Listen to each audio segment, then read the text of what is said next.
Bueno, seguimos aquí en La Brújula. Quiero decir que hemos recibido un montón de mensajes. Uno de Pablo Aceto de Mar del Plata, que nos manda saludos, nos están escuchando por internet. No quería dejar de saludar a Pablo Aceto, que nos envía desde tan lejos. Marina Casese, que nos envía aquí desde Morón, también que nos está escuchando. Enrique Méndez, que nos escucha desde General Rodríguez y que nos manda un informe sobre agroquímicos, y también una información que acaba de aparecer, que derriban casas palestinas en Jerusalén Oriental. Y en fin, tenemos un montón también de Matías Greter, que nos envía un saludo y un mensaje de que no solo hay que criticar la realidad, sino cambiarla. Y bueno, tenemos un montón más, pero ya estamos en contacto con Jorge Rulli. Jorge, buenas tardes, ¿cómo estás? Buenas tardes, te estoy escuchando, Mario. Bueno, Jorge, desde ya muchas gracias por este contacto, y sí, con vos queríamos hablar tranquilos sobre temas de gran actualidad y otros más trascendentes, pero empezaríamos por los de más actualidad, si a vos te parece. Bueno. Vos corres con ventaja porque tenés una brújula. El común ni eso tiene. Es cierto. Una brújula en la luna, porque la radio es la luna. Pero me parece que estamos en el lado oscuro de la luna nosotros. Sí. Pero bueno. Jorge, vos has hecho un escrito, y sobre ese escrito yo voy a hacer una pequeña introducción, pero para que vos un poco nos alumbres tu punto de vista. Hay gente del común que dice: voto a los Fernández porque Macri no debe seguir, esto es un desastre, Mauricio es un pésimo gobierno, cosa con la que yo coincido, ¿verdad? Pero también te encontrás con otra gente que dice: sí, lo de Macri ha sido un fracaso, pero no tiene que volver Cristina. Lo cierto es que esta grieta ha generado una suerte de polarización tramposa, donde por la negación del otro me quedo con con el que no estoy. Sí, no hay alternativa. Sí. ¿Y cómo es esto? ¿Cómo lo estás viendo vos? Porque da la impresión de que estuviéramos en una democracia o entrampados. Totalmente, sí. Yo creo que siempre repito que es Coca o Pepsi, ¿no? Te tenés que elegir entre marcas preseleccionadas y no tenés otra alternativa, ¿no? Es muy duro porque en el fondo creo que hay un concepto que yo enfatizaba, que creo que es muy importante tener en cuenta, que es la colusión. La colusión es el acuerdo entre dos fuerzas para dañar o para engañar a un tercero.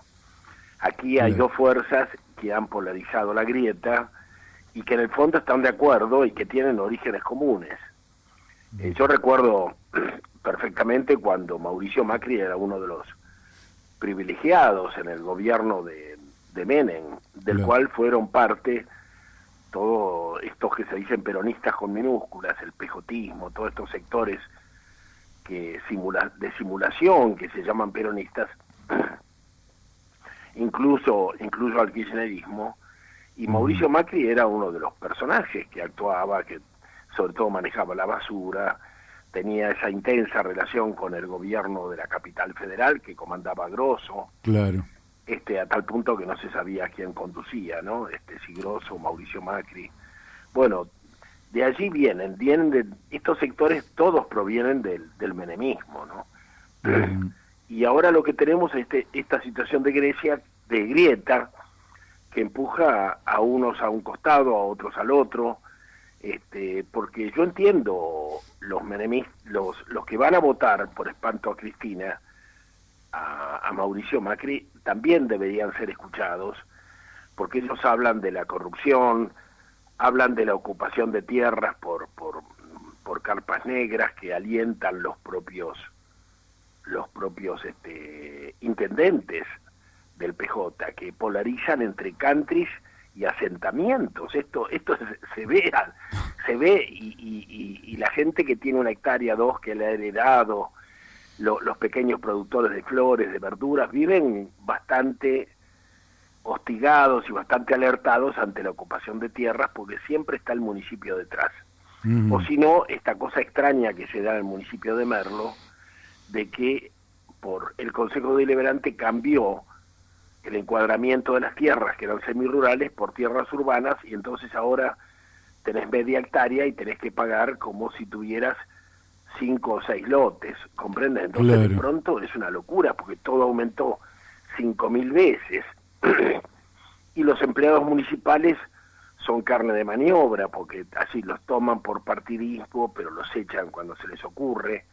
Te digo, entre el día de ayer y hoy, en el municipio de Merlo, Menéndez echó 54 personas, porque parece que les encontró, o porque llegó a un acuerdo con Otaché, el anterior intendente, y entonces toda esta gente, no sé por qué causa, que tiene que ver con las internas, los dejaron en la calle. Bueno, es muy horrible la situación que se vive en los conurbanos. Entonces mucha gente va a votar a Macri porque piensa que Macri o sus hombres, su equipo, podría hacer algo diferente, que en realidad tampoco es cierto, porque Macri quizá tenga otros modales, pero ha multiplicado los presupuestos para los planes, para los grupos piqueteros. Inclusive, en vez de darle, como hacía Cristina, el dinero a los intendentes, que le daba muchísimo poder, por eso eran los varones del conurbano, porque recibían todo el dinero para el asistencialismo, ahora ha tercerizado la pobreza y se lo da a los grupos piqueteros kirchneristas, que han amasado fortuna. Son 3 fundamentalmente, ¿no? El Movimiento Evita, la CETEP de Grabois, Barrios de Pie, de Menéndez, bueno, que ellos le reparten ese dinero en forma de planes o de comida y le imponen condiciones muy duras a la gente, que tiene no solamente que entregar el 10% de los planes, sino también concurrir a todas las actividades, las marchas, los cortes de ruta. Entonces, claro, es insoportable la situación. Ahora, por otra parte, está la gente también que no soporta más a Macri, porque los ha sofocado con los tarifazos, están ahogados, pequeños productores, gente que ha perdido el empleo, que todo es más caro, que los medios de comunicación, de locomoción, todo es más caro, se hace insoportable. Y bueno, y la única salida que te dan es elegir entre la Coca y la Pepsi. La gente se está muriendo de sed y lo único que tenés es Coca o Pepsi, ¿no? Es duro. Algunos van a insistir en la tercera vía de la Baña, pero ya no hay entusiasmo, no hay esperanza, se ha visto el empobrecimiento ¿cómo te diría? La mezquindad, la pobreza de la Baña, que no ha logrado despegar, no tiene un discurso que convoque, y incluso se duda si realmente es la tercera vía o es parte de la trampa, ¿no? de aumentar el desengaño, la desilusión de la gente para que haya más pesadumbre, ¿no? Y entonces esto se lo maneja mejor desde el poder, porque en realidad ya todos hablan de juegos del poder, que en realidad ya no hay partidos políticos ni líderes, sino son los juegos del poder. Hay una distribución de roles, unos juegan de oficialista, los otros de oposición, pero en el fondo todos son amigos, tienen negocios en común, tienen pasados comunes. Así que es un momento muy difícil, ante el cual yo he dicho, tratemos de comprender al otro, al que va a votar a los Fernández y al que va a votar a Mauricio Macri, pero pidámosle lucidez, pidámosle que no crean definitivamente en lo que van a hacer, que si ellos consideran que puede ser una salida, bueno, que lo hagan, pero que no depositen sus esperanzas en nadie, sino en las propias fuerzas, en el barrio, en las relaciones entre vecinos, o sea, y que la elección sea algo secundario en sus vidas. Jorge, te habla Daniel de Abrantes, buenas tardes. Hola, buenas tardes.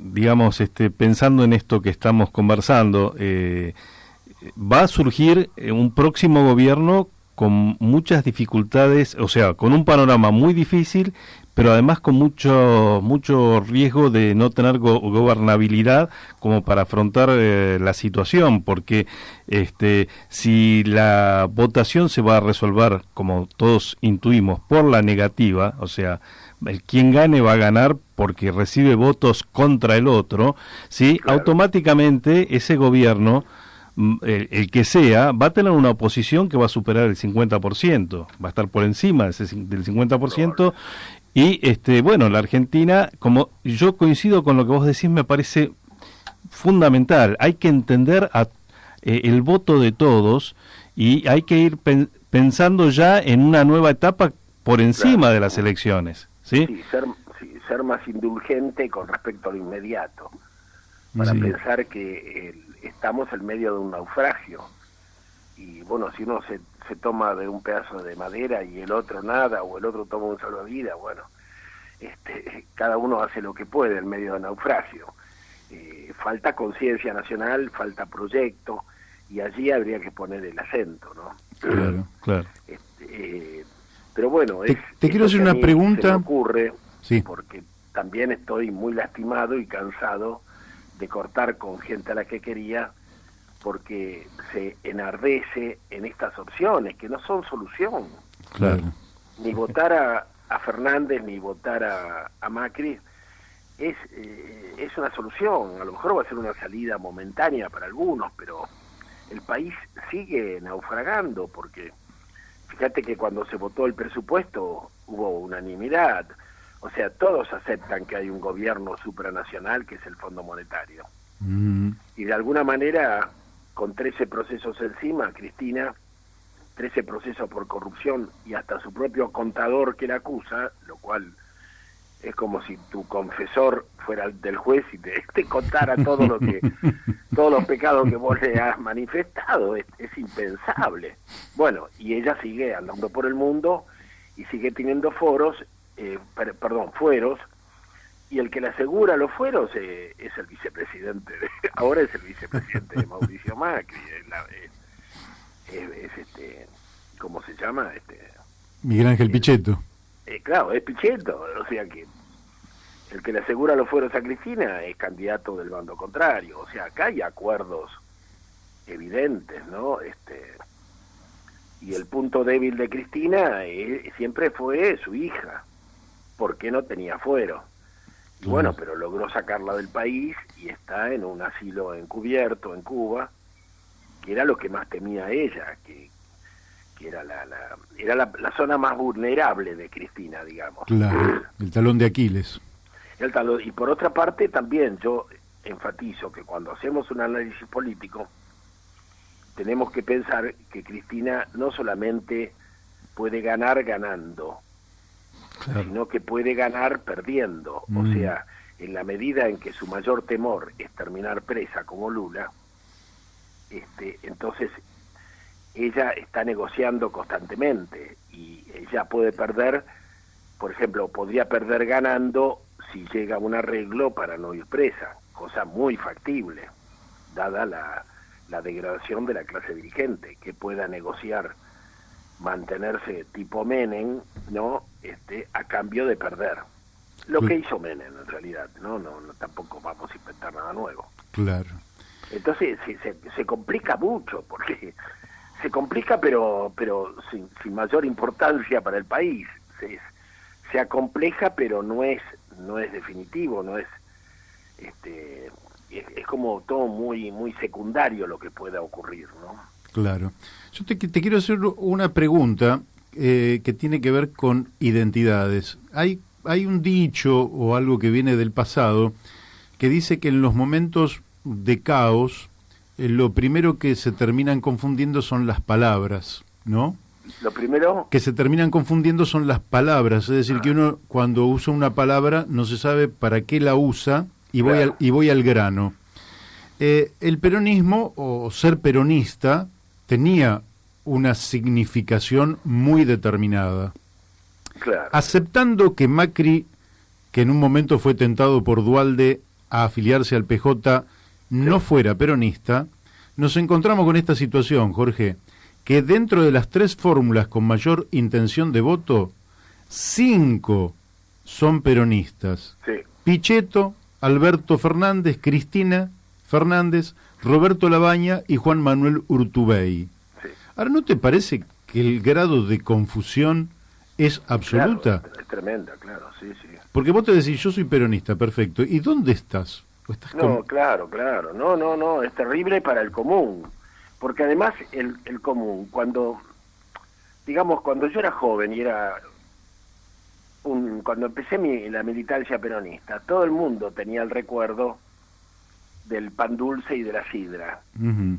Entonces, o se había transmitido a una primera generación ese estado colosal de bienestar y de orden, de seguridad social que te daba el peronismo, en que si conseguías un trabajo, inmediatamente ibas a otro, porque había necesidad de empleo, que si perdías la casa, siempre había un crédito, o había la fundación que te proveía una casa, además casas decentes, como el barrio Jardín o Ciudad Evita. Claro.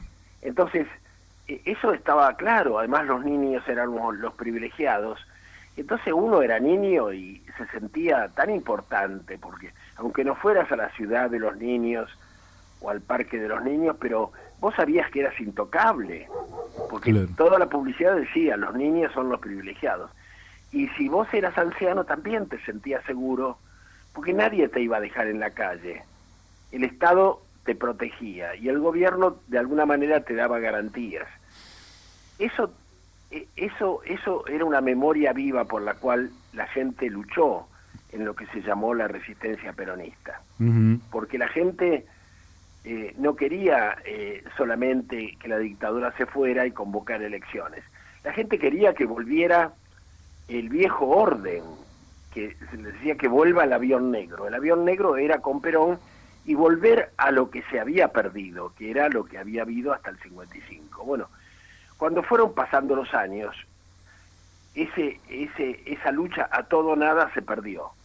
Claro. Y se fue dispersando, se fue diluyendo, y sobre todo a partir del momento en que Cook, John William Cook, que en ese momento era el delegado de Perón, escapa de la cárcel de Río Gallegos, se va a Santiago de Chile y empieza a recibir la visita de una serie de radicales desarrollistas, algunos comunistas, y algunos que eran realmente muy buena gente, como Ricardo Rojo, ¿viste? Pero Ujú. que de alguna manera a John William Cook lo seducen para una salida política que tenía sus razones, porque había 5.000 presos.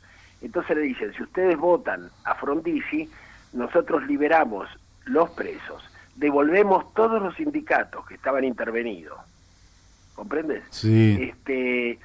Nacionalizamos el petróleo, les aseguramos una continuidad o una recuperación de lo que ustedes habían hecho como programa de gobierno, pero además hasta podemos armar un fondo de dinero para su líder exiliado que estaba en la miseria total, ¿entendés? Que vivía Sí. en pensiones llena de parásitos, porque la vida de Perón en Panamá era muy penosa. Entonces parecía fantástico, ¿entendés? Porque que Claro, te devolvieran sí, sí. todos los sindicatos era volver a tener el movimiento obrero, Ujú. Sí, claro. que te salían todos los presos en libertad, había 5.000, 6.000 presos, era una locura. Parecía bárbaro, claro, pero en realidad ya no era todo nada. Ya ahí se entró en otro camino que además fue traicionado porque Frondizi decía una cosa, hacía otra, no nacionalizó el petróleo, arregló con el Fondo Monetario, el Fondo Monetario le exigió privatizar los frigoríficos, y ahí empezó la pelea con el Lisandro de la Torre, ¿te acuerdas? Bueno, El plan en Conintes. fin, claro, y empezó se lanza el plan Conintes, y se fue todo al diablo, se fue al diablo todo, y entonces el peronismo dejó de reconocer a Cook y buscó otros liderazgos, bueno, y así. Digamos, pero el peronismo de alguna manera había entrado en esa variable de buscar una salida que no fuera todo o nada, porque también la revolución del 9 de junio, la revolución del Valle, había terminado con un escarmiento tan fuerte, tanta gente a la que mataron, ¿no? Que fusilaron, que también uno debe comprender esto. Creíamos todo o nada, pero de pronto nos dimos cuenta que era imposible, ¿no? Entonces Sí. dijimos, bueno, que haya elecciones, que podamos presentarnos, que legalicen el partido, bueno, y ahí vas entrando de alguna manera en una situación de entrampamiento donde terminás como el PJ absolutamente funcional al sistema. Ujú. O sea, ya no, es más, cuando se cae la revolución cubana y entra en crisis el marxismo a nivel internacional, toda esa juventud que venía, que en los años 60 o 70 se suma al movimiento popular, al peronismo, deja de definirse como revolucionaria. ¿Has notado eso? Que antes Sí. todos hablábamos de la revolución, ahora ya nadie habla de revolución. Y yo creo que Grobo Patel habla de revolución cuando habla de los transgénicos y dice que es una revolución. La biotecnología es una revolución. Yo digo, no puede ser. Claro. El único que habla de revolución es Grobo Patel. Y nosotros no, nosotros hablamos de partidos políticos, de esto, de lo otro, nos quedamos en la cosa pequeña. Se desinflaron los grandes sueños y el peronismo fue cambiando, y la gente que en los años 70 lo cuestionaba a Perón porque no era más radical, no era más de izquierda, esa gente son las que conducen al PJ hoy. Sí, En realidad sí. de peronistas tienen muy poco, porque fueron los que se sumaron porque dijeron el peronismo es el vehículo de la revolución.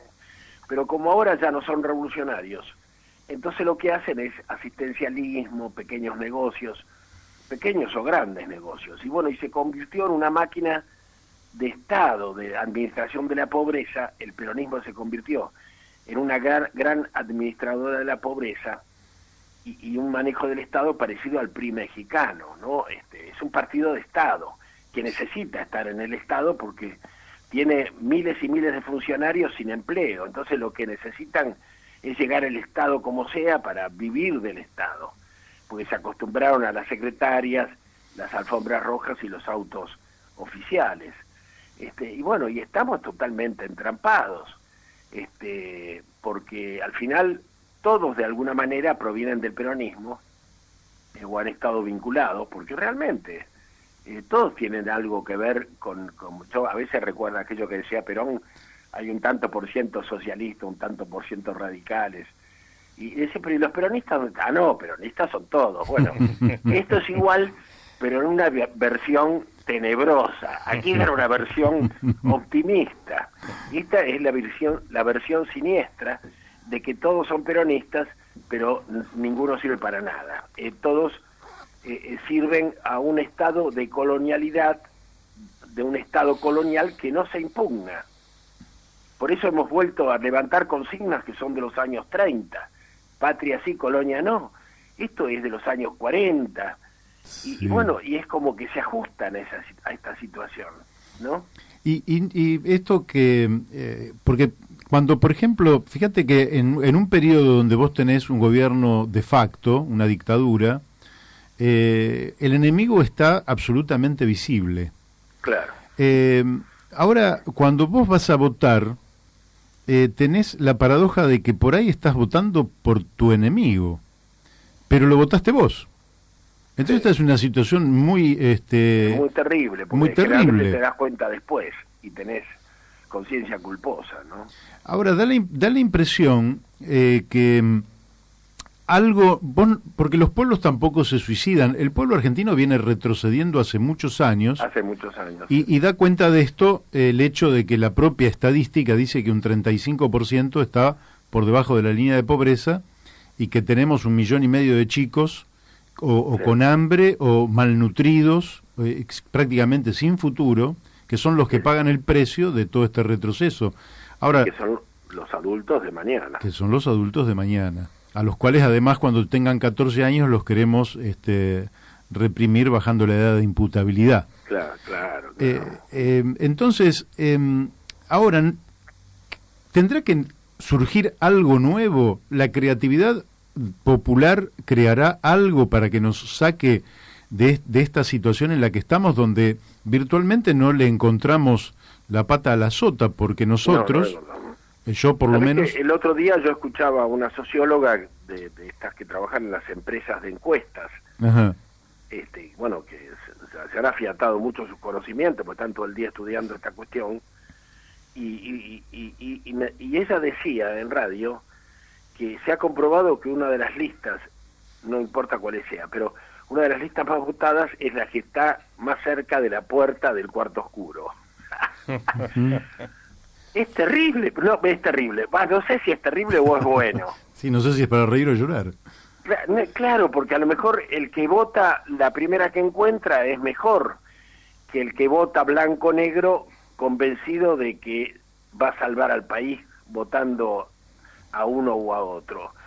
De alguna manera, el que va y agarra cualquier lista y la mete en el sobre sería más lúcido, tiene miedo a no ir a votar, porque piensa que necesita el sellito, lo cual es una tontería porque nadie te controla el sello. Nadie. Pero de todas maneras, no es que sea indiferente a lo que pasa, aparentemente no cree en ninguno, entonces le da lo mismo cualquiera, toma el que está más cercano y evita caminar 2 pasos más. Ahora, lo que vos decís, a mí me hace esta situación de que las mayorías están sumergidas y están sometidas a diferentes modos de ser rehén, porque unos son rehén por el hambre, otros son rehén porque dependen del municipio, otros son rehenes porque piensan todavía, querrían encontrar algo peronista y entonces aparece un tipo como Kicillof, que de peronista no tiene nada y en su vida fue peronista, pero si aparece en la lista y bueno, lo votarán a Kicillof, pero es rehén de votar algo que le recuerde el pasado. Entonces, bueno, son rehenes. ¿Y qué se puede hacer? No sé, yo creo, me temo que las salidas van a ser de minorías, no sé cómo, pero habría que formar, que es lo que yo he tratado en los últimos años, de formar grupos, publicaciones y formar cuadros jóvenes, pero siempre con un concepto de minoría, de calidad. Me parece que no es un momento de cantidad, no podemos, es muy difícil porque no hay dirigentes que respondan a una conducta, ¿viste? No, es decir, bueno, de hecho a vos te ha pasado, a tanta gente que vas detrás de un dirigente hasta que de pronto te hace la zancadilla o bueno, no sé, entonces sí. A mí me parece que a lo mejor analizar política, enseñar política, tratar de explicarnos qué pasó en el Colegio Nacional Buenos Aires entre todos esos niñitos bien y 2 héroes de Malvinas que nunca pisaron la tierra de Malvinas porque eran combatientes aéreos, que asombraron al mundo por una parte, pero por la otra los chicos le querían que hablaran sobre los soldados estaqueados sobre un terreno en el cual ellos nunca estuvieron, era otra arma, y de alguna manera en un momento muy particular en que, y a nombre del anticapitalismo además, porque los atacás desde la izquierda, y me decía un veterano de Malvinas, ¿cómo van a atacar como capitalistas a 2 aviadores que hundieron la fragata de una de las principales potencias capitalistas? ¿Cómo no se dan cuenta? Claro. Y no sé si es que no se dan cuenta o hay intereses espurios, pero y sí, quizá no se dan cuenta, están en el fragmento, han perdido de vista la totalidad de la historia de lo que la Argentina necesita, ¿no? Jorge, estaba razonando, ¿no? Esto que vos planteás, que también es un poco la sensación que tenemos acá en esta mesa, ¿no? De las dificultades para salir adelante y las dificultades para ir formando una camada de jóvenes que asuman tareas de transformación en la Argentina. Tenemos más o menos esas mismas sensaciones, pero yo por otro lado veo que esto tiene un entrecruzamiento particular porque estamos viviendo un proceso de hiperaceleración de la historia, ¿sí? Y un proceso de transformaciones cada vez más veloces, más aceleradas, más complejas en el mundo del trabajo. Estamos llegando a límites en cuanto a la sustentabilidad del planeta muy serios. Entonces todo esto conforma un panorama donde decís, bueno, no hay 20 años para formar una nueva generación de dirigentes, porque acá tenés una crisis ecológica en la puerta, ¿sí?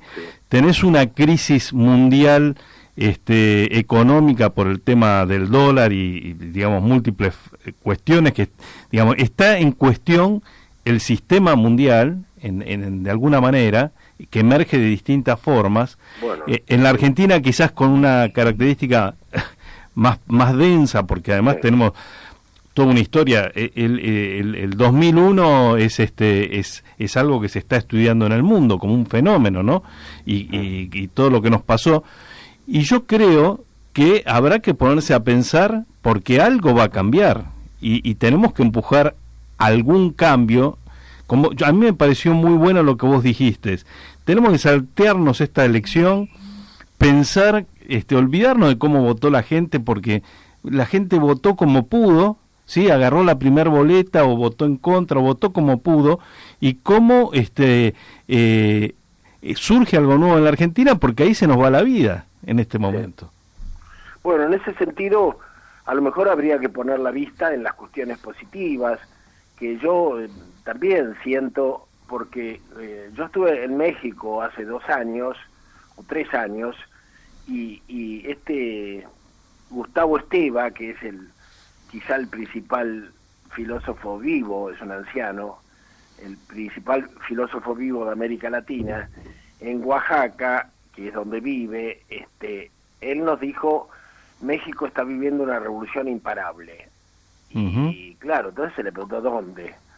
Y él dijo, yo les informo que en Oaxaca hay 13.000 baños secos.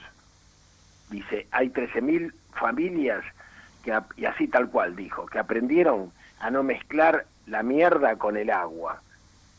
Porque el baño seco es ese que se le echa ceniza o se le echa serrín. Y que después sirve de abono, que se saca después la caja y que sirve para abonar la tierra. Bueno, entonces, claro, en la visión argentina nosotros pensamos, pero ¿qué le pasa? ¿De qué está hablando? Ahora, hay que tener 85 años y ser tan optimista como para pensar que porque hay 13.000 baños secos, ya el proceso no se detiene. Yo quisiera creer que él tiene razón, y en la Argentina yo diría, si bien la podredumbre alcanza la cabeza del pescado, la cabeza de la dirigencia, se notan los gestos de amistad intervecinales en todas partes. La gente te cuenta cómo hay mercados de intercambio o de tipo de venta por todas partes, en todos los barrios, como grupos que colocan frutales en las ciudades al estilo de lo que pasó en Necochea, pero ahora en todas partes se multiplican, o sea, grupos jóvenes que se plantean plantar frutales en las veredas. Bueno, aquí en mi propio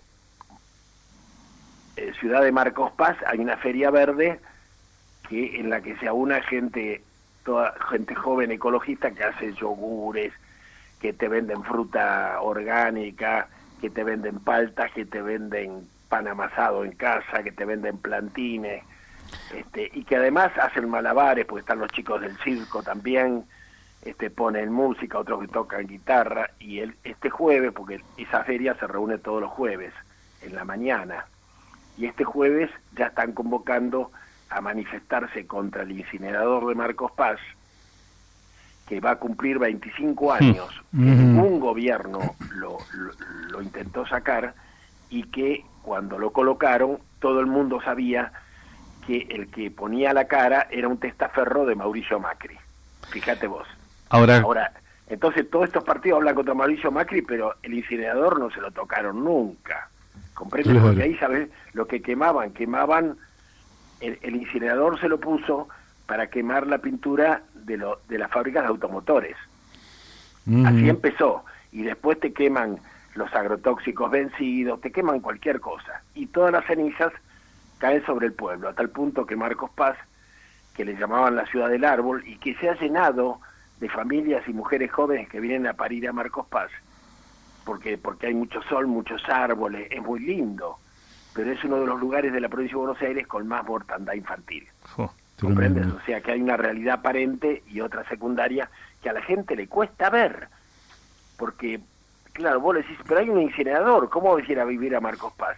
Y la gente no tiene idea que es un incinerador, el común no sabe, y además no lo ves porque está a 3 kilómetros, pero la nube llega, ¿comprendes? Es como en la política, todo se hace cada vez más complejo.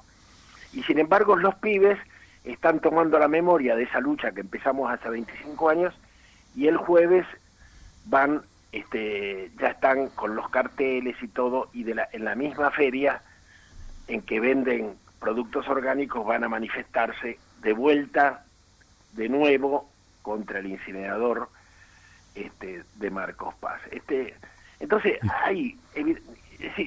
si quisiéramos ser optimistas, que deberíamos serlo, hay elementos, me parece. Sí, sí. O sea, yo volví a colocar una etiqueta el otro día pensando en esta cosa de las minorías, de que somos apenas un puñado. Y puse una cosa del cura Castellani. Y llegó a 4.000 entradas, tiene la etiqueta. O sea, 4.000 personas que saben quién era el cura Castellani. Yo pensé que nadie sabía quién era Leonardo Castellani. Y tiene 4.000 entradas, ¿comprende? Entonces yo digo, ¿no estarán pasando algunas cosas subterráneas que se nos escapan, no? Y seguramente. Sin lugar a dudas. ¿Te puedo hacer un pequeño paréntesis, Jorge? Sí, claro. Mira, saluda y te felicita, muy buen análisis de Jorge Rulli, Jorge Olmos, que nos está escuchando, que es el hijo de Alejandro Olmos. Oh, qué gusto. Después bueno, te quiero decir que hay otro Jorge que saluda, que es Jorge Cultri, desde Merlo. Jorge Cultri, sí. Excelente programa. También Pablo Vergel, que fue diputado de la ciudad. Bueno, a todos les agradezco mucho. Lautaro y Florencia desde La Matanza que envían, Analía Marín, en fin, hay un montón de mensajes que lo quise, en fin, que estos poquitos representen a todos los que están escuchando. Yo te quería, lógicamente no sé si Daniel quería hacerte una pregunta, pero... Sí, muy breve. Para cerrar un poco la idea esta que estábamos desarrollando, a mí me parece que se está produciendo un fenómeno, sí, que también se va a acelerar y cada vez es mayor, y es esto que la crisis ambiental nos iguala, ¿sí? Nos iguala necesariamente porque todos respiramos el mismo aire, todos tomamos la misma agua y el planeta es uno, no hay, en un momento, no va a haber posibilidad de hacer, hoy hay segregación espacial y eso lo vivimos en el Gran Buenos Aires, lo vemos todos los días, pero esto en la medida que avance nos iguala y esto también nos pone frente a la necesidad de decir, bueno, hay que hacer un cambio profundo y ese cambio es un cambio en el modo de producción, en el modo de distribución, en el modo de consumo y es lo que los pibes me parece van a empujar. Sí, y a lo mejor sí, aferrarse a los hechos reales y a las necesidades de la gente. Yo estoy hablando de estas cosas con vos que parecen muy abstractas y a la vez te digo, tengo que llamar a una casa para entender cómo, porque estoy tratando de poner o un pequeño molino o una placa de energía para superar de solar, de energía solar, para superar los cortes de luz. Y estoy preocupado porque creo que la autosuficiencia no solamente la tenemos que predicar, sino construir para nosotros mismos, ¿comprendes? Claro. Yo no puedo hablar a favor de la natalidad y no tener hijos, ¿comprendes? Es decir, o decir que la célula fundamental de la sociedad que hay que reconstruir es la familia y yo tengo problemas, no, tengo que fundar una familia, porque la militancia hoy te exige también hacer lo que propones, ¿no?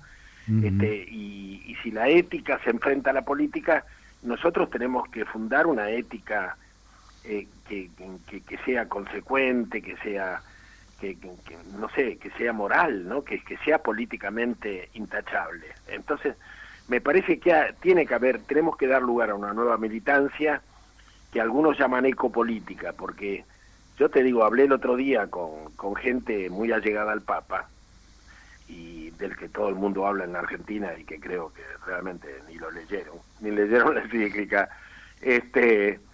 y me dicen que en el Vaticano están convencidos que en el 2050 se acabó la cosa, o sea, la pesadumbre que hay en Europa, porque además tengo parientes en Europa, y pesa la convicción de que el cambio es irremediable y lo que más crece ahora es el rechazo moral a viajar en avión. La gente no viaja más en avión, viajan todos en tren para postergar la catástrofe climática. Claro. Aquí no hay un líder político que hable del tema.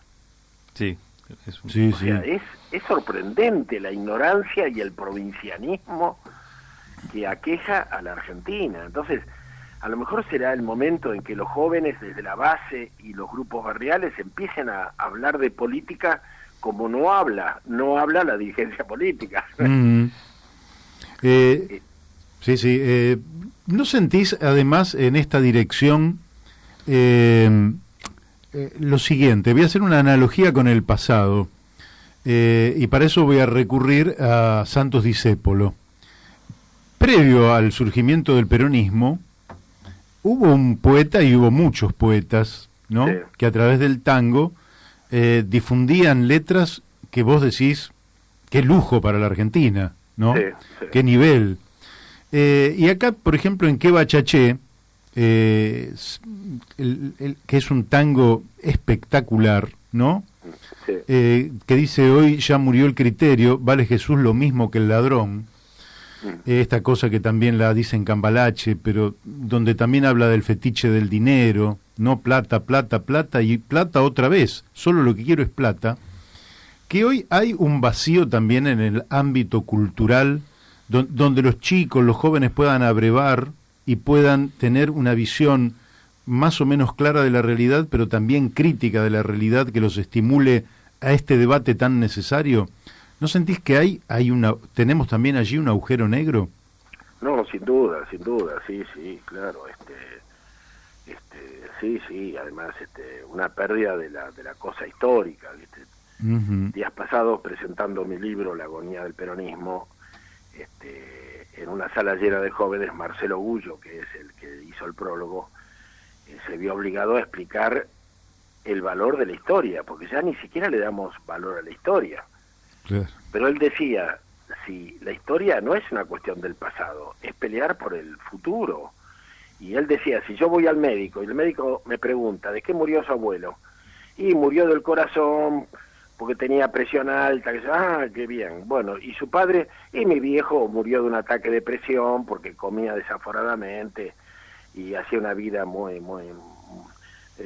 poco activa. Bueno, y usted, y yo tengo presión alta y estoy todo el día con el culo dando clase y no camino.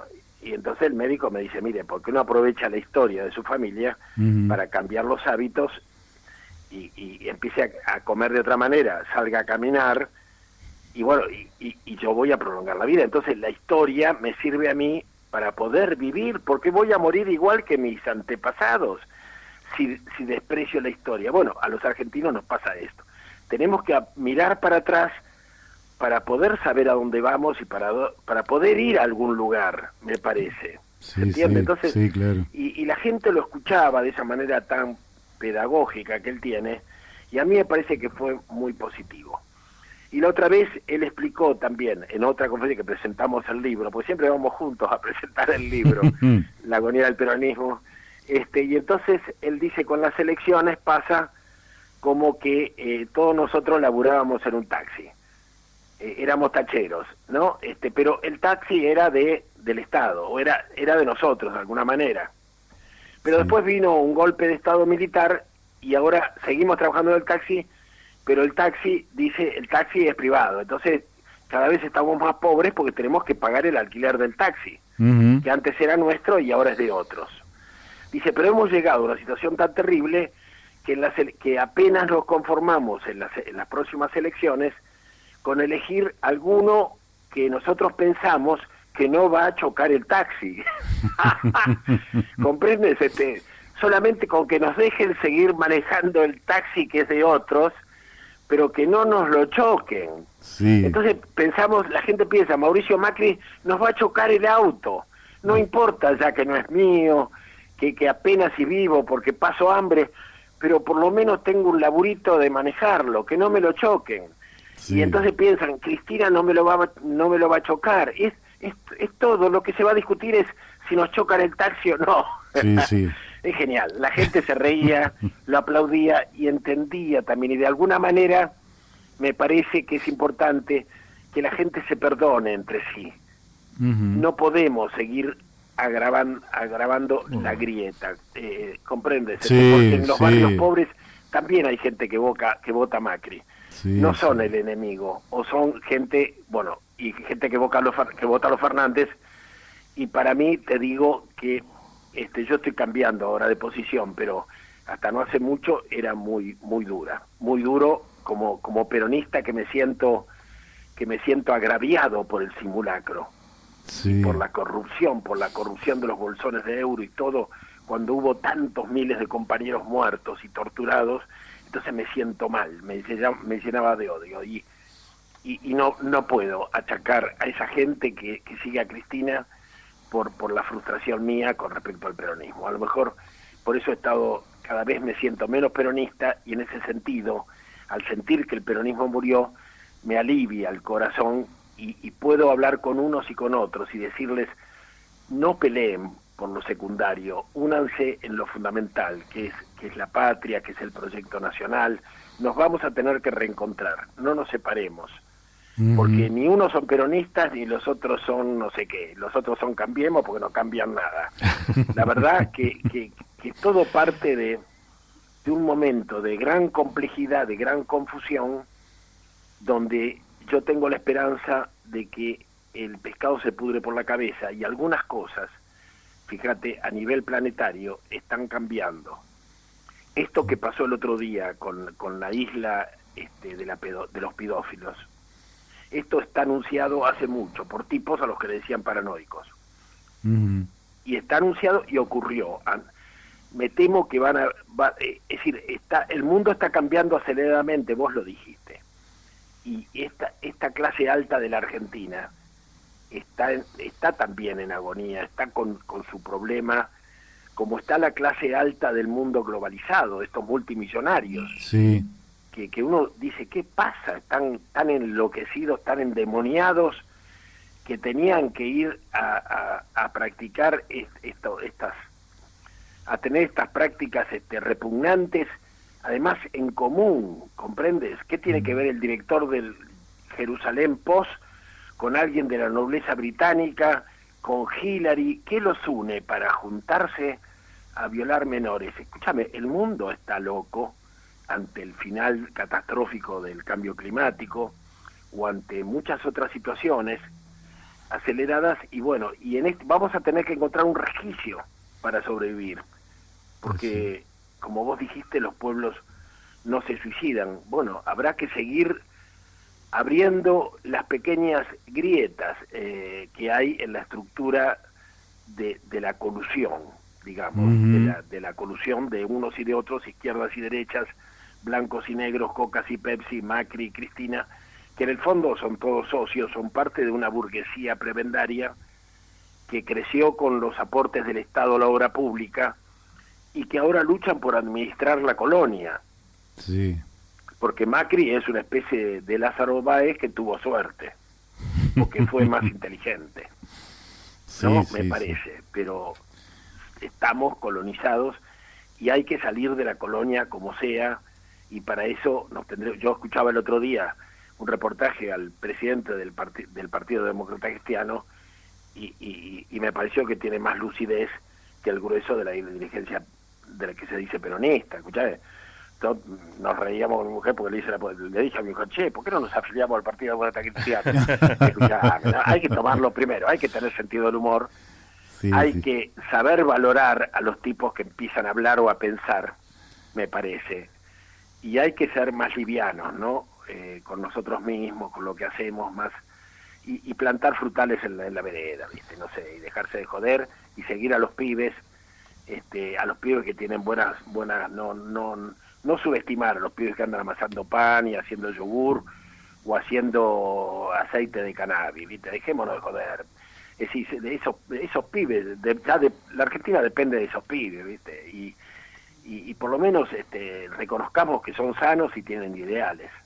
Bien, vos sabés que se nos fue el tiempo, muy rápido y quedaron un montón de cosas, pero vamos a tener que molestarte en otra oportunidad, Jorge. Cuando quieras. Desde ya que Cuando muchísimas quieras. Gracias, creo que aparte... Me alegra mucho haber estado con ustedes en la brújula. Y creo que además, después de todo este pasaje por reflexiones con altibajos emotivos, podríamos decir, y algunos buenos humores, creo que queda un mensaje muy esperanzador y muy sabio. Es decir, no nos jugamos la vida ni el 11 de agosto ni el 24 de octubre, no, la vida sigue, y necesitamos esta unidad entre los argentinos para poder construir un futuro que no sea tan gris, ¿no?, y tan patético como este que estamos viviendo. Así que te agradecemos muchísimo. Fue como siempre un abrazo a todos y un gracias gusto, por Jorge. todo. Gracias por llamarme. Muchísimas gracias. Adiós. Bueno, creo que ha sido una exteriorización del ánimo humano extraordinaria por parte de Jorge Rulli, a quien queremos y a quien admiramos.